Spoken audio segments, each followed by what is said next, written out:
জমানো টাকা না পাওয়ায় বিনা চিকিৎসায় হারিয়েছেন স্বামীকে। নিত্যদিন তালাবন্ধ সমবায় সমিতির অফিসে খালি হাতে ফিরে যাওয়াটাই যেন রুটিন।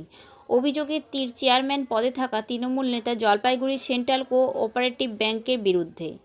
পাসবই হাতে কৃষি সমবায় ব্যাংকের সামনে ধর্নায় গ্রাহকরা। অভিযোগে প্রায় 1 বছর ধরে বন্ধ জলপাইগুড়ির সেন্ট্রাল কোঅপারেটিভ ব্যাংকে অনুমোদিত ধূপগুড়ি 9 নম্বর ওয়ার্ডের উত্তর বোড়াগাড়ির দামবাড়ি সমবায় কৃষি উন্নয়ন সমিতি।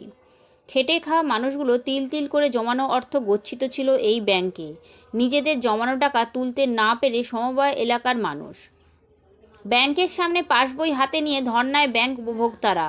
এদিনও জমানো টাকা তুলতে এসে কান্নায় ভেঙে পড়লেন স্বামীহারা আরতি দাস। ঘটনা প্রসঙ্গে তিনি বলেন, জমি বিক্রি করে এই সমবায় সমিতিতে টাকা রেখেছিলাম, কিন্তু সেই টাকা সময় মতো তুলতে পারিনি, কারণ টাকা নিতে এলেই বলেছে জলপাইগুড়ি থেকে টাকা পাঠানো হয়নি।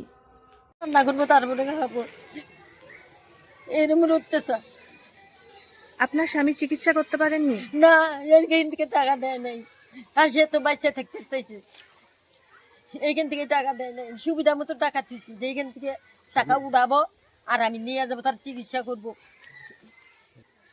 3টা করে দিতে চাইছে, তা আমরা 2টা করে দিছি। বলে কি 3টা আমি চাই, আমি 1 সপ্তাহের মধ্যে আমার 3টা দাও। তাহলে 3টা দিব, তোমার পয়সাটা কোথায় পাবো?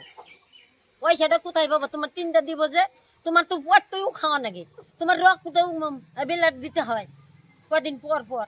তাহলে টাকাটা তো দেয় না, তাহলে আমি কি করে কি করি?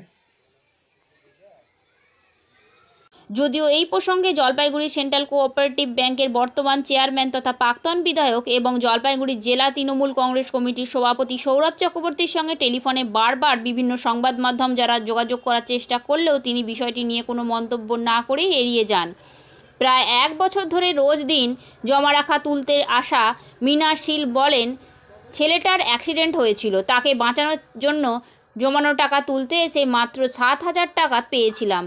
তারপর থেকে রোজ দিন এখানে এসে ধর্ণা দিচ্ছি, কিন্তু ম্যানেজার বলে অপর মহল থেকে টাকা আসেনি। কিন্তু আমরা তো এই ব্যাংকে টাকা রেখেছি, অপর মহল কে সেটা তো আমাদের জানার কথা নয়। বেশ কিছুদিন ধরে ধর্ণা দিই, ম্যানেজারদের পাই না।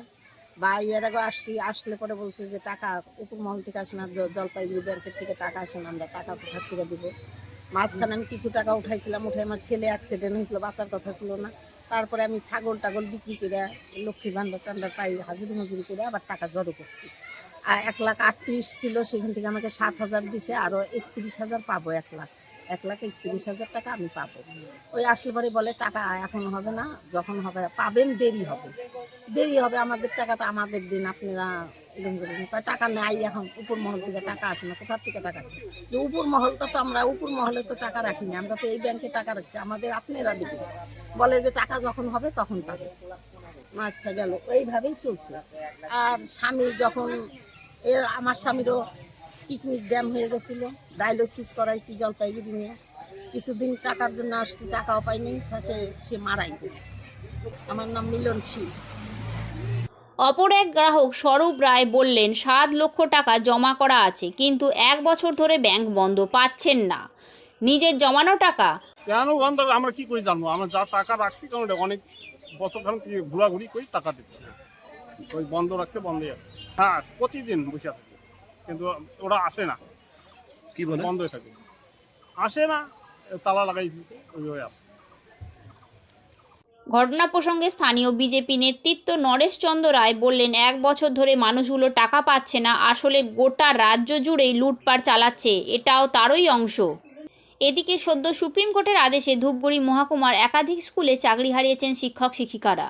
সেই নিয়ে শুরু হয়েছে চাপা উত্তর।